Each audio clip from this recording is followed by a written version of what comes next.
Sigi Kungatarukta Khemchan Luchingba no Walenga Chautok Labiyai CM Home Minister ga unakre IDP sing mayum da hanjil hana bakana kra hadanoja haukiba February tang mari dagi khigi wai Khemchan ke anoba popular government ama formation tawdana mana anoba new akhigi chief minister oidana thopudana ngasi akhoi lagli masida jalak chanimbo mafamdi akhoi deputy CM ani hapa adugi mathakta amu hojiksi cabinet si chauthopagi matang sima charak chahing nedana leiba adumang po hojiksi khoi chief minister si Delhi da leibani masida khoi home minister unadana khotana khoi IDP sing mayum da hanjan bagi su hairi masida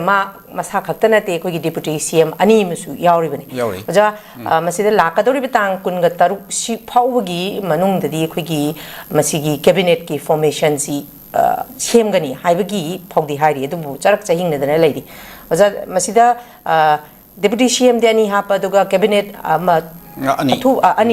Hapangam Davase. Masi Boy, Tang Taraga, Numit Taraga Mapani, Sushil Abani, Hinsel Abani. Was a Sigimatangsi, the Charak Chahing than Amak Labus, was a Masi Kari Karamba Kahedi. Junction Bayada Bakari, upon Bakari Laban, or Bayai have a Gyozagi speculation that Sikari Kamayim bears. Yelema, Hojik Okigi, Chief Minister, Khemchan, at the market deputy Chief Minister, Ani, Narangsi, Delhi, Union Home Minister, Amit Shah, Unakre, Aduga Punkai Amarom, Wari Sai, na Hai. Adu day to the manipur da ing tappa mapung pan of Hanjanaba, Aduga Kanglup Aniki, Marakta, Akwiki Karhani,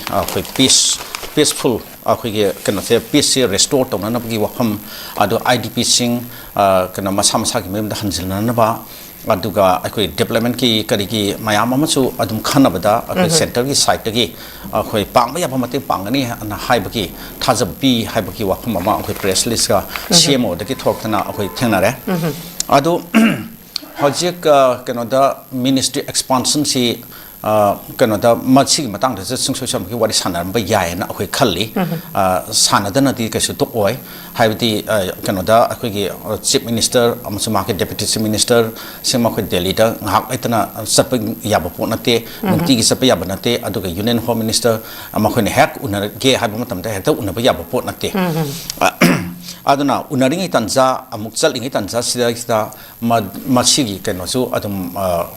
mathautaba kenosingsi wafam singja adum sungsosat khanar manen khali aduga hojik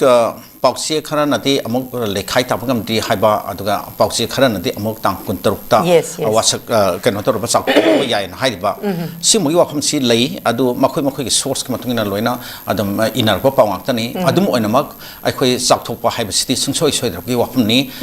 kenoda chaba akhoina matamdu amasuk pungpham du khangdragasu adu ngasi nini humis ki manung dati sungsoi soidraki tawrakni haibse akhoi adum thajaba lei haitare aduga hojik akhoi honorable chief minister amasung deputy chief minister ani makhoi Delhi tagi hala mutungda tawrakada thabni asigi matang sida hojik makhoi ngasi su adum makhoi unagada kharasu leiri akhoi ki kenogi BJP ki national president kenodo akhoi mahak Navin Maju Unagani and Heidi, Adaki Finance Minister Sitaraman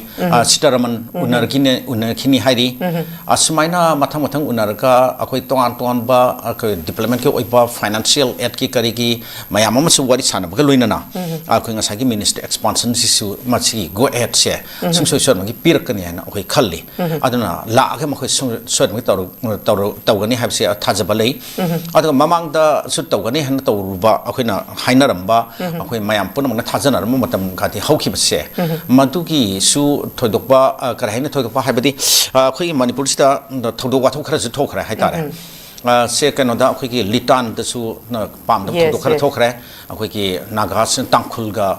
Cookie Community Marata, Village, and Nigam Tanga, Lamgi, Nabagi, Aqui Pando Tokana, Lagredana, you may tap Adugi, Wakum Dunaso, Amok, upon when Kibra, Habam Sukanabayai, Aduga, Loinana, Aqui Bunzakin Balte,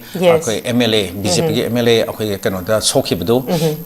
Maki people su Patsilakaba, Maki Kanazu, Masu, Aquakano, this Surasanputagi, special arrangement of the Harga, Honorable Chief Minister Kemsan Masamaki, Medium Makada, air ambulance, some of the Tadan Kotan Tokiba, Sumagi told the Watokra, Lapasina Sumaram Werga, Ada Karapantan Gibbs, Bayai, do Hojipudi, Pare. Ado Canada, Sumin, Mitsisa, Yam Silakle, Ministry Expansion Maka, Tawadu, Tawtana Lipse, Adan Hojiki, Union Home Ministers, Unarabanina, Aduka Atopa, BJP National Presidents, National Leaders in Unadana Kotana, Tawrakadora Nina, Adana Hayeng, Akui Hayeng, Natahang Sit, Nasi Nini Humiziman Gati, Aki, Honorable Chief Minister, Hala Montunda, some social Tawra, Yayana, Adamana, Hazening. Okay. Thank you very much, Tagachiroza. Masida was a yamna interesting oiba, duga nungai tabam su pauba, quickie. Mr. Imphal Airport.